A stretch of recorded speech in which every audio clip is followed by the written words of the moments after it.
시청자 여러분 안녕하십니까? 정현정입니다. 오늘은 답답한 소식부터 전해드려야겠습니다. 제주 제2공항 입지 선정 타당성 재조사 검토위원회가 오늘 마지막 회의를 끝으로 마침표를 찍었습니다. 결국 이견을 좁히지 못한 상태에서 활동을 종료하게 됐는데요. 강영진 위원장은 5달에 걸쳐 14번의 회의를 했음에도 합의안을 도출하지 못했다는 것이 지금 이 공항을 둘러싼 갈등 상황을 그대로 적나라하게 보여준다고 말하기도 했습니다. 단일 권고안 마련에 실패한 검토위, 제2공항 갈등은 점점 미궁 속으로 빠져들고 있습니다. 잠시 후에 자세한 내용 전해드리고요. 먼저 오늘 주요 뉴스부터 정리해드립니다. 제2공항 입지 선정 타당성 재조사 검토위원회가 결국 단일 권고안 도출에 실패했습니다. 검토위원장이 도민 여론 수렴이라는 중재안을 내놓았지만 국토부가 거부했습니다. 뉴스 브리핑에서 자세한 내용 전해드립니다. 추자도 석산 속보도 준비했습니다. 각종 불법이 수십 년째 이루어진 배경에 공무원과 건설업체 간 유착 의혹을 KBS 취재팀이 단독 포착했습니다. 지난달 제주 퇴영마 학대 도축 논란이 전국적으로 공분을 일으켰는데요. 한 달 동안 어떤 변화가 있었는지 뉴스 후에서 관련 전문가와 이야기 나눠봅니다. 지난주 미국 뉴욕에서 열린 장애인 권리협약 제12차 유엔 당사국 회의에 제주도의회 김경미 의원이 정부 대표단으로 참석했습니다. 지방자치단체에서는 처음 있는 일인데요. 짤막 대담에서 김 의원을 만나봅니다.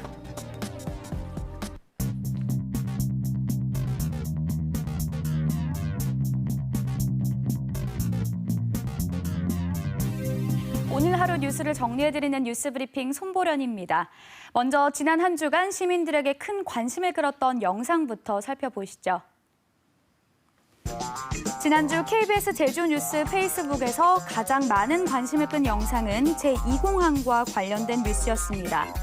이 공항 예정지가 조류 충돌 위험에 노출됐다는 7시 오늘 제주의 뉴스픽 영상이 3,200여 명에게 전달됐고 400여 명이 적극적인 반응을 보였습니다.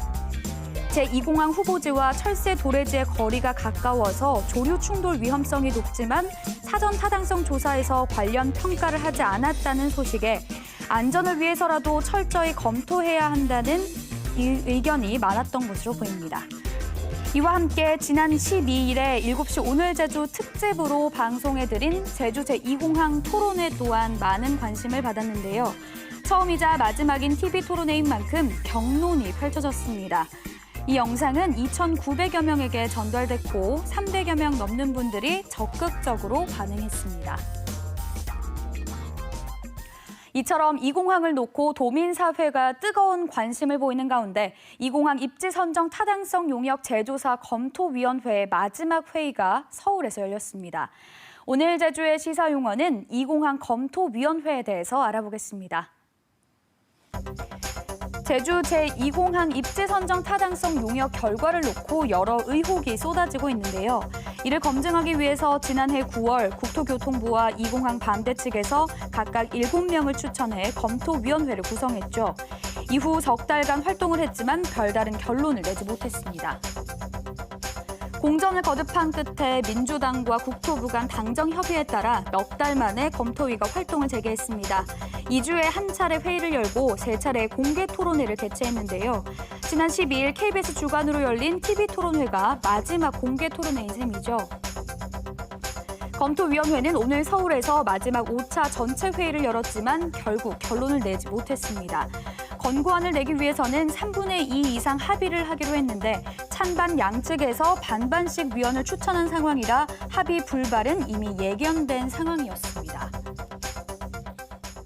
오늘 마지막 회의에서는 국토부와 반대 측 입장이 평행선을 달린 가운데 위원장이 도민 여론 수렴이라는 중재안을 내놨지만 이마저도 국토부가 거부했습니다.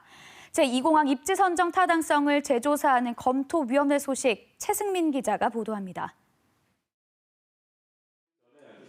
검토위 활동이 연장된 지난 4월 이후 5번째 열린 검토위 전체 회의.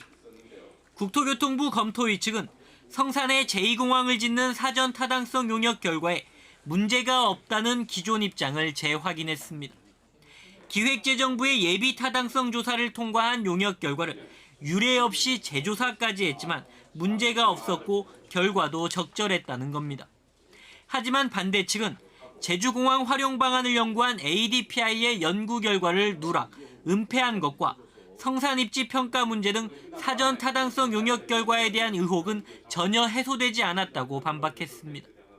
또 제주의 사회적 환경적 수용력을 고려해 공항 인프라 확충 문제를 전면 재검토하고 도민 공론화를 추진해야 한다고 주장했습니다.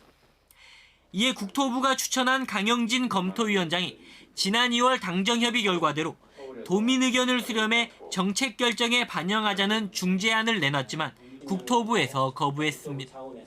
국토부에서는 도민 여론 수렴을 하는 데 대해서 상당히 좀 부담을 느끼는 게 아닌가 싶습니다. 이해하기 힘든 이유로 해서 반대 의견을 국토부에서 제시한 셈인데 그로서는 좀 곤혹스럽고. 결국 검토위는 3개의 안을 모두 적시하는 것으로 활동을 마무리했습니다. 지난해 9월부터 이달까지 모두 14차례 회의가 열렸지만 합의된 권고안을 내지 못한 겁니다. 이런 상황에서 국토부는 19일 제2공항 기본계획 최종 보고회를 예정대로 개최할 예정이어서 반대 측 주민과 충돌이 우려되고 있습니다. KBS 뉴스 최승민입니다. 추자도 석산에서 레미콘 불법 제조와 폐기물 매립, 폐수 배출 실태를 보도해드렸는데요. 이 같은 불법 행위가 어떻게 가능했던 것일까요? 공무원과 건설업체 간 유착 의혹이 제기되는 현장을 포착했습니다. 보도에 문준영 기자입니다. 어둠이 짙은 추자도 부두입니다. 대형 화물차 2대가 쉴 새 없이 무언가를 실어 나릅니다. 이 작업이 시작된 건 지난 3일 밤. KBS 취재팀이 추자도 석산에 폐콘크리트 등 폐기물이 매립돼 있다는 제보를 확인하기 위해 제주시에 협조 요청을 한 당일입니다. 정확한 매립 실태를 확인하기 위해 제주시의 외부에 알리지 말아달라고 부탁했지만 취재 정보가 바로 추자면사무소 담당 공무원에게 전달됐고 해당 공무원이 건설업자에게 알려준 겁니다. 취재팀이 추자면사무소에 공사 중단을 요청하자 면사무소 측은 이날 저녁 6시쯤에야 작업을 중단시켰다고 밝혔습니다. 그러면은 지금 작업하지 말래놓고다 제가 50분 동안. 취재팀이 다시 지난 3일 밤에 하추자도 해경부두 CCTV 화면을 확인해봤습니다. 그런데 추자면사무소에서 작업을 중단시켰다는 이날 저녁 6시부터 15톤 화물차 2대가 이튿날인 4일 새벽 1시 30분까지 7시간 넘게 석산에 묻힌 폐기물을 실어 날랐습니다. 이게 끝이 아니었습니다. 4일 오전 7시가 되자 폐기물 운반이 재개됐고 취재진이 추자도에 첫 배로 도착한 오전 10시 40분 직전에야 작업을 멈췄습니다. 취재팀이 화물차의 동선이 찍힌 12시간 분량의 CCTV 기록을 전부 분석한 결과 15톤 화물차 2대가 15분 간격으로 50차례 다녀가며 부두로 실어나른 폐기물량만 750톤을 넘습니다. 건설업자는 공무원에게 연락받은 사실을 인정했습니다. 자, 그냥 누구한테나 들었겠죠. 뭐. 들었으니까 안 듣고 얘기를 제가 하겠습니까? 취재 정보를 알려준 행정당국은 오히려 업자 핑계를 댑니다. 업자가 좀 겁나가지고 이렇게 온다 그러니까 조금 더 치운 것 같습니다. 그래서 치운 데는 문제는 없습니다. 아무튼 원상 회복하는 데는. 합법적 부지가 없다는 이유로 수십 년 동안 이루어진 추자도에서의 레미콘 불법 제조에 폐기물 매립과 폐수 배출. 드러난 문제를 책임지기보다 서로 숨기기에 급급한 행정과 건설업자의 행태가 드러난 만큼 당국의 조사와 수사기관의 철저한 수사가 시급합니다. KBS 뉴스 문준영입니다. 생태 도로를 만들겠다며 비자림로 확장 공사를 재개했지만 논란이 끊이지 않고 있습니다. 이번에는 관련 환경 영향 평가 조사서가 거짓으로 작성됐다는 의혹이 제기됐습니다. 보도에 이면희 기자입니다. 멸종 위기종인 팔색조와 애기뿔 소똥구리가 잇따라 발견되면서 공사가 중단된 비자림로 확장 공사. 2014년부터 1년 동안 진행된 소규모 환경영향 평가서에 실린 식생조사표입니다. 공사 구간의 시작점인 대청동 사거리와 여기에서 2km나 떨어진 거순세미 오름, 두 지점에 대한 식생조사표가 단 한 부분을 제외하곤 똑같습니다. 두 지점의 식생조사에 쓰인 시각은 2시 4분에서 12분까지 고작 8분, 심지어 조사 좌표까지 같습니다. 조사 지점에서 발견된 꽃과 나무 등의 식생 분포에 대한 기록도 똑같습니다. 유일하게 다르게 기록된 건 곰솔 나무에 대한 설명인데 수치 2개의 위치만 뒤바뀌어 있습니다. 제주 녹색당과 비자림로 시민 모임이 소규모 환경영향평가서가 엉터리로 쓰였다며 공사 전면 중단을 요구하고 나섰습니다. 영산강 유역 환경철도 검토를 했고 제주도도 검토를 했습니다. 하지만 아무도 이것에 대해서 문제 제기를 하지 않았던 거죠. 비자림로 공사 환경영향평가를 맡았던 업체는 식생 조사는 제대로 이뤄졌지만 편집 과정의 실수로 잘못 실린 것으로 파악된다며 고의로 식생조사표를 거짓 작성하진 않았다고 해명했습니다. 전문가들은 심각한 문제라고 지적합니다. 그 식생조사표의 가장 중요한 방점은 정확한 기록에 있습니다. 결과물이 너무나 부실하고 거기다가 한 장조차도 다른 장을 그냥 복사가 됐다는 것은 무엇을 의미하느냐. 이 환경평가의 의의를 간과했다는 뜻입니다. 제주도는 비자림로 공사의 환경영향평가조사서가 사실과 달리 기록됐다면 부실 조사 의혹 경위를 파악하는 게 우선이라고 밝혔습니다. KBS 뉴스 임현입니다. 전 남편 살해 피해자 고유정에 대한 경찰의 부실 수사가 속속 드러나고 있습니다. 수사에 결정적인 역할을 한 펜션 인근 CCTV 영상을 전 남편의 유족이 찾아준 데 이어 계획 범행의 중요 단서인 졸피뎀 역시 경찰이 압수수색 과정에서 빠뜨렸지만 현 남편이 유치장 면회 때 고유정이 캐리어에 있던 파우치 행방을 물어 파우치 안에 있던 졸피뎀이 든 봉지를 발견해 경찰에 건넨 것으로 확인됐습니다. 고유정은 검찰 송치 전 경찰 조사에서 전 남편이 아이 교섭권을 놓고 수차례 법적 조치를 하겠다는 문자를 보내자 기분이 나빴다고 진술했습니다. 제주도가 정부 예산을 제때 집행하지 못해 손실을 본 1,000억 원 넘는 잉여금을 자율적으로 집행하겠다는 목소리를 정부에 내야 한다는 지적이 의회에서 나왔습니다. 오늘 열린 도의회 예산결산특별위원회에서 의원들은 관광객 유입에 따른 쓰레기와 하수 문제 등을 해결하기 위해서는 제주도가 2,000억 원가량의 자율 편성권을 내걸어 지방 분권을 목적으로 편성된 국가균형발전특별회계 예산 잉여금을 쓰겠다며 정부에 요구해야 한다고 주장했습니다. 4.3 평화재단은 현지 시간으로 20일 미국 뉴욕 유엔본부에서 처음 열리는 제주 4.3 유엔 인권 심포지엄에 국내외 인사 180여 명이 참가를 신청했다고 밝혔습니다. 제주 4.3의 진실, 책임, 그리고 화해라는 주제로 열리는 이번 심포지엄은 강우일 주교의 기조 발표를 시작으로 브루스 커밍스 시카고대학 석좌 교수의 발표와 4.3 당시 북총리 학살 사건의 유족인 고한순 할머니의 발표에 이어 참가자 토론이 이어질 예정입니다. 실패한 중소기업이 다시 일어설 수 있도록 돕는 재도전 종합지원센터가 제주에도 문을 열었습니다. 오늘 제주경제통상진흥원에서 문을 연 재도전 종합지원센터는 재창업 기업의 신용 회복이나 회생 절차 등을 안내하고 경영 위기 기업에는 자금 대출과 각종 상담 서비스를 제공합니다. 제주지방법원 형사 3단독은 서귀포 의료원에서 간호사들에게 흉기를 휘두른 혐의로 재판에 넘겨진 49살 강모 씨에게 특수 협박죄를 적용해 징역 8월에 집행유예 2년을 선고하고 보호관찰과 사회봉사 120시간을 명령했습니다. 강 씨는 4월 23일 새벽 술에 취해 서귀포 의료원에 들어가 입원 상태에 있던 지인에게 술을 마시러 나가자며 소란을 피우다 만류하는 간호사들에게 흉기를 휘두르며 협박한 혐의로 기소됐습니다. 지금까지 뉴스 브리핑이었습니다.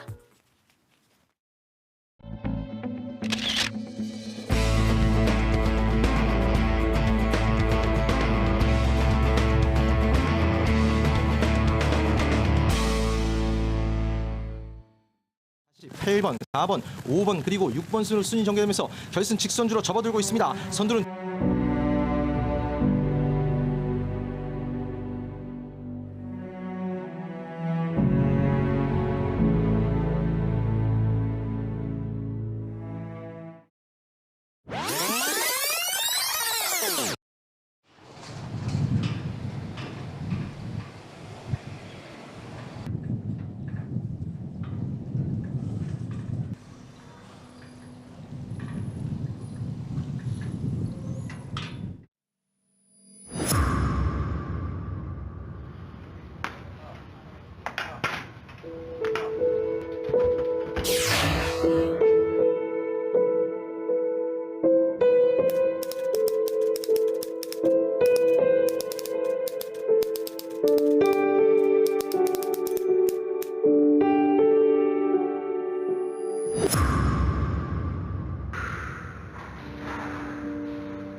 화제가 됐던 뉴스 그 이후에 무슨 일이 있었을까 이런 궁금증을 풀어드리는 코너 뉴스 후입니다.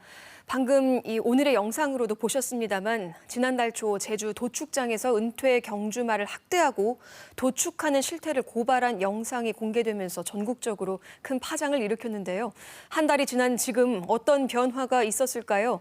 관련 영상을 촬영한 미국 동물보호단체 페타와 함께 일하고 있는 생명체 학대 방지 포럼 박창길 대표와 이야기 나눠보겠습니다.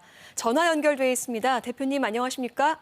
네네, 안녕하십니까? 네, 지금 서울에 계신 거죠? 네네, 서울에 있습니다. 네, 바쁘신 와중에 저희 7시 오늘 제주와 또 이렇게 전화 연결해 주셔서 고맙습니다. 네네, 고맙습니다. 기회를 주셨어요. 네, 우선 이 페타가 어떤 단체인지 소개를 부탁드리고요.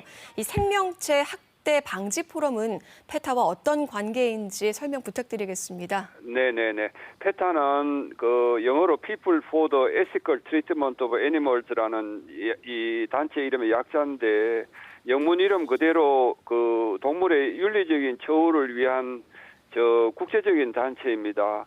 우리나라 사람들이 환경단체라면은 대표적으로 그린피스를 알고 있는데 이와 비슷한 그 위상을 가지고 동물의 권리와 복지를 위해서 하는 단체가 그 페타입니다. 그리고 국내 단체로서 저희 단체는 제도 개선을 위해서 노력하고 있는데 이번에 페타 요청에 의해서 여러 가지 그 법률적인 문제에 대해서 협력을 하고 있습니다.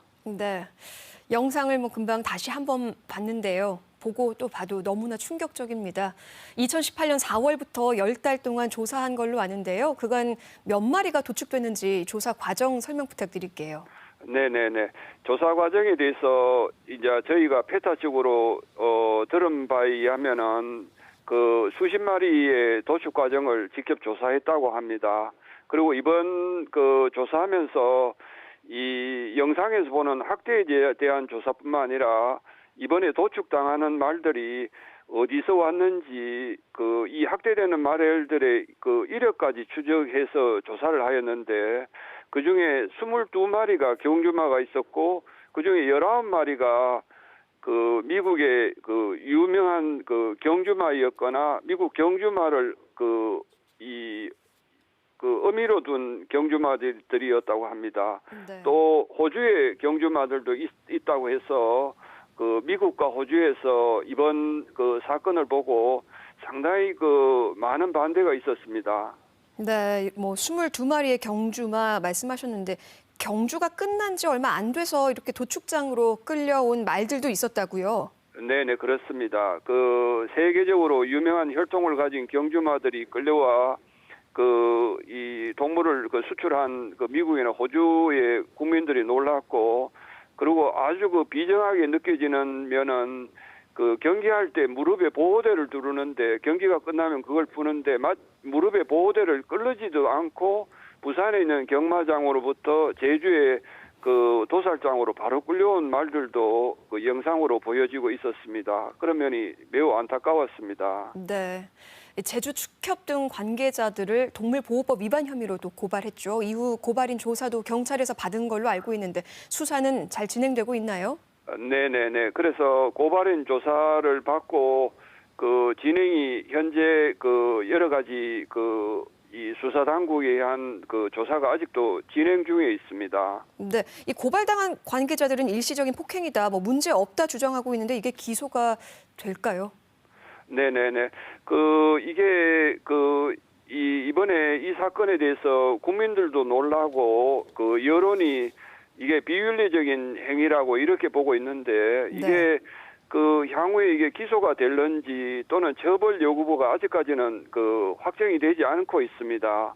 그래서 저희들 동물단체들도 이 점을 예의주시하고 있는 형편입니다.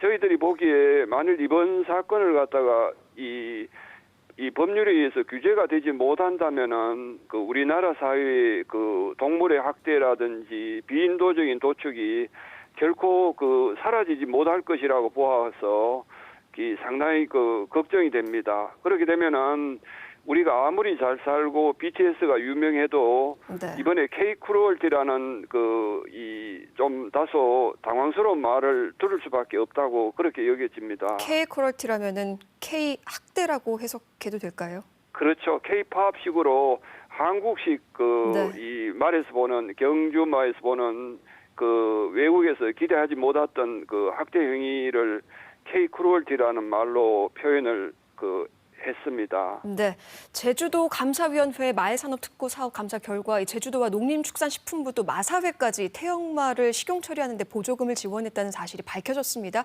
여기에 대해서 어떻게 생각하시나요? 이게 상당히 매우 놀라운 사실입니다. 그동안에 마사회에서 경주마의 도축에 대해서 무관하다고 이야기했는데 이번 일로 사실이 아닌 걸로 밝혀졌습니다. 그래서 마사회가 경주마를 과연 이 돈벌이 수단 이상으로 인식하지 못하는지는 않는지 이런 정책 철학의 한계가 근본적으로 있는 것은 아닌지 또 산업 발전과 더불어 이 균형을 이룰 수 있는 동물에 대한 정책 철학이라든지 이런 게 과연 있는가 이래가지고 네. 상당히 앞으로 이 선진적인 정책 철학을 가지고 마사회가 진행할 수 있는지 다소 의문이 가게 되고 그렇습니다. 네. 오늘 말씀 고맙습니다. 지금까지 생명체 학대 방지 포럼 박창길 대표였습니다. 잠시 후 네네. 9시 제주 뉴스에서도 관련 보도 이어가겠습니다. 9시에도 많은 시청 바랍니다. 네네, 감사합니다.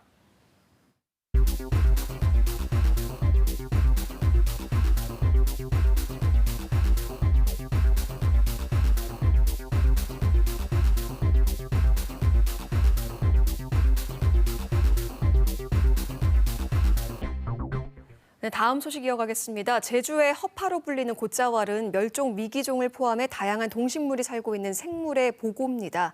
지난 주말 전문가와 아이들이 곶자왈에서 서식하는 생물들을 탐사하고 기록하는 특별한 활동을 함께 했는데요. 탐나는 현장에서 따라가 봤습니다. 지난 16일 살아 숨쉬는 자연 그대로의 제주를 만날 수 있는 서귀포시 안덕면의 화순곶자왈입니다. 초등학교 3학년 이상의 학생과 가족들 약 80여 명이 이곳의 다양한 생물종을 탐사하기 위해 모였는데요. 이거 아까 조립하는 거 봤죠? 이렇게 저희는 어렸을 때부터 이런 데서 자연스럽게 자랐지만 보고 자랐지만 애들은 일부러 이런 기회를 주지 않으면 사실 자연을 접하는 것도 힘들고 특히 곤충 이런 것도 보는 거랑 알고 보는 거랑 다르잖아요. 그래서 우리 친구들이 그런 기회를 가질 수 있었으면 좋겠다 생각해서 신청했어요. 곶자왈 바이오 블리치라 불리는 이번 행사는 생물 다양성 탐사로서 24시간 동안 생물 전문가와 일반인이 곶자왈의 생물종을 찾아 목록으로 만드는 과학 참여 활동인데요. 지구 온난화와 환경 오염으로 인해 감소하는 생물 다양성을 보존하기 위해 전 세계적으로 확산 중인 생물 다양성 보존 운동입니다. 곶자왈 바이오 블리치는 전문가와 함께 곶자왈 탐사를 하면서 곶자왈의 생물종 다양성에 대해서 알고 그와 더불어서 우리 제주의 자연 자산인 곶자왈의 소중함을 알기 위해서 저희가 기획하고 준비하게 되었습니다. 제주 자연의 신비를 느낄 수 있는 특별한 여행이 시작됐는데요. 현장 탐사는 곤충과 식물, 양치류, 버섯 등 생물종 6개로 나눠서 진행됐습니다. 먼저 참가자들에게 가장 인기가 많았던 곤충 탐사팀을 따라가 봤습니다. 이름은 몰라. 이제 나중에 선생님이 가르쳐 주시겠지.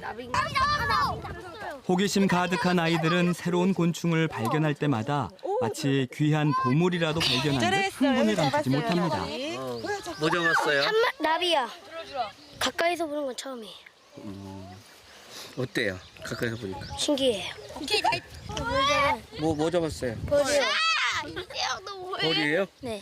지금 여기는 식생이 다양하기 때문에 나방이나 나비 종류도 많고요. 그다음에 딱정말로 종류도 있지만 특히 또 멸종위기종들 이제 애기벌 소똥구리나 이런 종류들도 있는데 그런 친구들은 야행성인 벌레도 있는데 지금은 주행성인 벌레 해서 이제 무당벌레나 그런 류들 그다음에 하늘소 종류. 발견한 곤충들에 대해 자세히 알아보는 시간도 마련됐습니다. 자, 곤충의 특징은 몸 구조가 머리, 가슴, 배로 나눠지고 다리가 6개, 날개 4개를 갖고 있는 곤충이라고 해. 그러면 우리가 보는 거미는 곤충일까 아닐까? 아니죠. 왜? 다리가 8개고 날개가 없죠. 네. 자, 몇 줄기 몇 억마리가 그 어느 때보다 진지한 표정으로 반짝반짝 눈을 빛내며 설명에 집중하는 아이들. 한국의 파보르를 꿈꾸는 곤충학자의 모습이 여기에 있네요. 이번에는 버섯 탐사를 하는 그룹입니다. 곶자왈 원실이 많은 늘 따뜻한 영상의 기온으로 녹음을 이루는데요. 덕분에 이곳에서는 아이들의 호기심을 자극하는 다양한 버섯들이 자라고 있습니다. 다행인 건 모기와 비슷한 독버섯이 없어요. 아, 다행이네. 다행이죠. 그래서 이 모기 이외에 다른 것들은 박사님 없이 갔을 때 여러분들끼리 따면 안 돼요. 먹을 거냐 아니냐 이런 걸로만 바라보는 거 아니고 자연계에서 하고 있는 버섯의 역할, 뭐 분해자의 역할이라든가 이런 거에 대한 설명을 우선 해주고 나서 출발을 하고 있고요. 이 구멍 속에서 수없이 많은 버섯 포자들이 자 이렇게 버섯이 이렇게 달리거든요. 내려오면서 바람을 타고 어딘가로 막 날아가. 그러니까 여기에 열대지방의 버섯 포자들도 날아와 있고 5만 대 버섯 포자들은 지구상에 그냥 여건도 없이 잘 다녀. 제주의 곶자왈은 북방 한계 식물들과 남방 한계 식물들이 공존하며 세계에서 유일하게 독특한 숲 형태를 이루고 있습니다. 식물 탐사를 하며 아이들은 초록의 생명으로 가득한 이곳의 신비를 가까이 느낄 수 있었는데요. 이거는 송악이고요. 저 이쯤 줄기를 따라서 쭉 올라가 있죠. 보통 나무는 자기 바람이 세게 불어도 혼자 견딜 수 있는 능력을 갖고 있는데 이런 송악들이 나무를 감고 올라가면 바람의 저항이 심해져서 태풍이나 이런 것들을 만나게 되면 쓰러진다고 했죠. 네. 송악의 역할은 나무를 쓰러뜨려서 새로운 식물들이 올라올 수 있는 기회를 만들어준다. 식물에 대한 중요성을 알게 됐고 뭔가 식물이 이렇게 다양한 종류가 있다는 것과 어떤 냄새, 느낌 그런 거에 대해서 잘 알게 된 것 같아요. 학교에서는 막 그 나무도 올라가고 꺾고 했었는데 여기에서 그걸 알고 돼서 그래서 올라가거나 꺾는 걸 많이 안 해야 될 것 같아요. 자연의 소중함을 많이 느끼고 가는 것 같아요. 이번 통해까지. 이번 탐사 활동을 통해 아이들은 총 238종의 다양한 생물들을 발견하고 기록하며 제주 곶자왈의 소중함을 몸으로 체험할 수 있었는데요. 이 특별한 기억과 경험들이 개발과 환경 오염으로 점점 사라지고 있는 제주의 마지막 생명줄인 곶자왈을 지키고 가꾸는 노력으로 이어졌으면 좋겠습니다.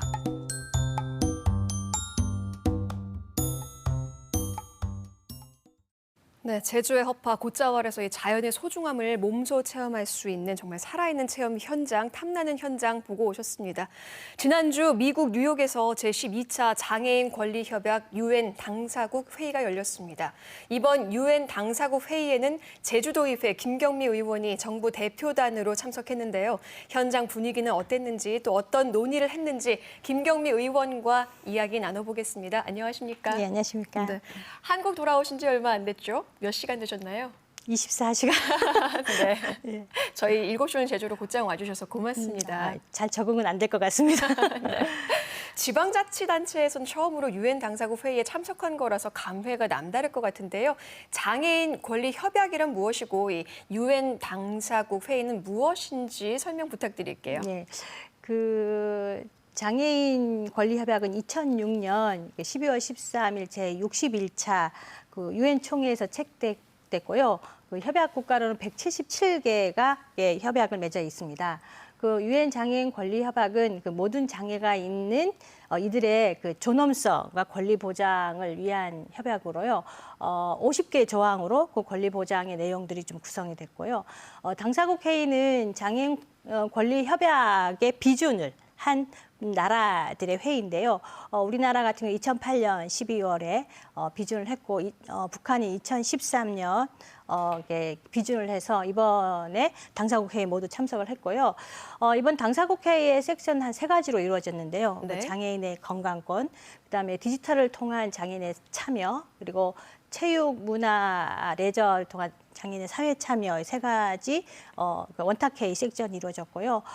사이드 이벤트로는 그 장애인 체육을 통한 한반도 평화 네. 이런 사이드 이벤트가 국가인권회 그 통일연구원 그리고 장애인 체육회에서 해서 사이드 이벤트까지 이루어졌습니다. 네. 예. 담담하고 간단하게 말씀하시면 굉장히 광범위한 내용들을 다룬 회의였네요. 예, 맞습니다. 네. 뭐 이제 지방자치단체 가운데 처음으로 참가를 하셨는데 어떤 역할을 하셨나요? 일단 제가 그 장애인 체육과 관련한 그 도 대표에서 체전에서 금메달 받은 것도 좀 한몫을 했고요. 어떤 종목이죠? 네, 파크 골프라고. 네. 네, 작은 골프. 예. 금메달리스트시네요. 네, 맞습니다. 그래서 제3주제 그 장애인의 체육, 문화, 레저가 사회 참여에 대한 그 원탁회의의 자문위원으로 좀 활동을 했습니다. 특히 그 장애인이 살고 있는 지방 정부의 장애인 권리 협약 이행률이 더 높아야 된다라는 그런 세계적인 추세의 흐름에 있어서 네. 지방 정부 차원으로서 이렇게 같이 합류하게 됐고요. 더불어 우리 제주도는 장애인 체육과 관련한 전지 훈련의 메카이기도 하고 장애인이 접근하기 어려운 해양 스포츠 활성화 부분이 가장 중요해서 이러한 것들을 이번에 보건복지부에 제가 제안한 부분은 뭐냐면 전국 그 장애인의 지방과 관련해서 권리 협약이 얼마만큼 이루어지는지 TF팀을 좀 구성하고 네. 아까도 전에도 말씀드렸지만 사이드 이벤트 그러니까 내년에는 우리가 장애인 권리 협약 이행에 따른 지방 정부의 역할에 대해서 사이드 이벤트를 좀 하는 게 어떠냐 네네. 이런 좀 적극적인 제안을 좀 하고 왔죠. 네, 네. 그 장애인 권리 협약이 이제 국내에서는 2009년에 발효가 됐죠. 네네. 이후 협약 이행 상황에 관한 국가 보고서를 정기적으로 유엔에 제출하고 있는데 대한민국 정부는 지난 3월 2차, 3차 병합 보고서를 유엔에 제출했다고요? 어떤 내용들이 담겨 있나요?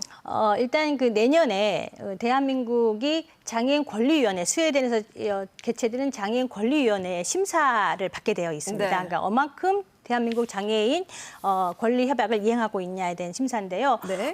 그 국가보고서의 가장 큰 줄기를 보면 장애인 등급제 폐지, 네. 그리고 장애인 탈시설화, 그리고 공공건물의 배리어 프리 의무 인증에 대한 부분이 좀 큰 줄기로 있는데요. 특히 그 장애인 등급제 폐지는 2014년에 장애인 권리위원회에서 권고사항이기도 합니다. 네. 우리 한국이 의학적 모델로 1등급에서 6등까지 획일적으로 나눠서 그냥 획일적 지원하는 부분에 대해서 인권의 입장에서 좀 바람직하지 않다 해서 권고사항이라서 어떤 부분에 보건복지부가 장애인 등급제 폐지가 핫 이슈로 좀 올라온 거고요. 네. 그 탈시설과 관련해서도 지금 보건복지 100대 국제과제에 포함되어 있습니다. 네. 그래서 야심차게 보건복지부가 장애인 커뮤니티 케어라는 것을 선보였고 전국에 4개를 공모해서 제주시가 장애인 커뮤니티 케어에 선정이 돼서 네. 아마 지방의 역할이 결국은 아까 저 서두에도 말씀드린 지방의 역할이 장애인 권리에 더 상승할 수 있는 효과가 있지 네. 않겠나 생각이 듭니다. 이 말씀하신 장애 등급제 다음 달 1일부터 단계적으로 폐지할 예정이죠. 그렇다면 그 이후에 장애에 대한 기준은 어떻게 개편을 하는 건가요? 일단 지금 7월 1일부터 시행을 함에도 불구하고 네. 아직 보건복지부가 좀 준비가 잘 안 된 것 같습니다. 그러니까 네. 좀 유감스럽게도 그 장애인 등록증에 장애가 심한 장애인, 장애가 네. 심하지 않는 장애인이라고 해서 복지카드, 장애인 등록증을 배분한다고 해서 장애계에서 인권적으로 좀 문제가 있다. 너무나도 저항을 많이 해서 저항을 해야 되는 거고요. 그래서 조폐공사에서 이걸 철회한 걸로 지금 제가 알고 있고요. 그리고 그 서비스 지원 종합조사표라고 있거든요. 네. 그러니까 장애인 등급제가 폐지되면 개별적으로 이 조사를 해야 되는데 종합조사표가 모든 장애 유형을 다 아우르지 못하고 어느 한 장애 네. 유형에는 좀 불이익을 받는 그래서 어떤 부분에 장애인 등급제 방향성은 상당히 잘 잡고 그것도 권고사항이기 때문에 하는 건 해야 되는데 네. 갈피를 못 잡는 좀 안타까운 지금 현실이 있었습니다. 그러니까 예. 등급으로 나눌 게 아니라 장애 정도에 따라서 좀 케어를 해야 된다는 말씀이신가요? 예, 개별형 맞춤이죠. 네. 예. 그렇다면 이제 이 폐지가 되고 되고 장애인 복지제도에는 좀 어떤 영향을 주게 될까요? 대만이 우리보다 먼저 이렇게 장애인 등급제 폐지가 되어 있거든요. 네. 근데 또 등급제를 갖는 나라가 그렇게 많지 않습니다. 뭐 일본이나 우리 정도인데 이 개별 맞춤형으로 가는 방향이거든요. 그러니까 장애인의 누구가 아닌 김경미의 누구가 필요한 욕구조사, 우리가 종합조사표라고 하는데 그거에 대한 조사표를 꼼꼼하게 해서 이 사람에게 필요한 기반이라든가 여러 가지들을 해줄 수 있는 맞춤형 서비스로 가는 게 장애인 등급제 폐지의 큰 줄기라고 할 수 있습니다. 그럼 정말 그 장애인에게 맞는 무엇을 필요로 하는가에 귀 기울일 필요가 있겠네요. 네. 평소에 유니버셜 디자인 활성화를 강조하지 않으셨나요? 장애의 유무뿐 아니라 연령, 성별, 국적, 언어에 관계없이 누구에게나 공평하고 사용하기 편리한 환경을 만드는 걸 의미하는데요. 이번 유엔 회의 때 이게 좀 논의됐나요? 일단 제3섹션에는 그 유니버설 디자인이 논의되지 않았는데요. 그럼에도 불구하고 체육에 대한 접근성은 유니버설 디자인이 확보가 되지 않으면 체육관이라든가 우리가 그 배를 탄다든가 이런 부분에 대해서 레저나 이런 것들 할 수 없어서 이렇게 유니버설 디자인이 매우 중요하다라는 걸 인식을 했고요. 그중에 저희들이 유엔 본부의 지하에 가보면 유엔 장애인 접근 센터라고 있습니다. 이게 우리나라가 기증한 겁니다. 좀 자부심이 좀 있었습니다. 2014년에 정식 개관을 했고요. 유엔 본부를 사용하고 있는 장애인 당사자들에게 무료 대여를 해서 그 유엔에 참석한 장애인들에게 편의를 좀 도움을 주었는데요. 그리고 또 하나가 제가 조금 놀라운 것 중에 하나는 뭐냐면 그 설명을 할 때 경사로를 설명을 하시더라고요. 근데 그 경사로를 저도 의정 활동하면서 그 의회가 어쨌든 유니버설화되지 않아서 상당히 마음 아팠었는데 그 인권을 상징하는 유엔에서도 좀 그래서 그 아르헨티나 부통령이 그 여성 장애인입니다. 그래서 그 경사로를 급하게 설치했다라는 그 얘기도 좀 들었습니다. 네, 오늘 또 시간 관계상 여기까지 말씀 듣도록 하겠습니다. 앞으로도 많은 활동 부탁드리겠습니다. 고맙습니다. 네.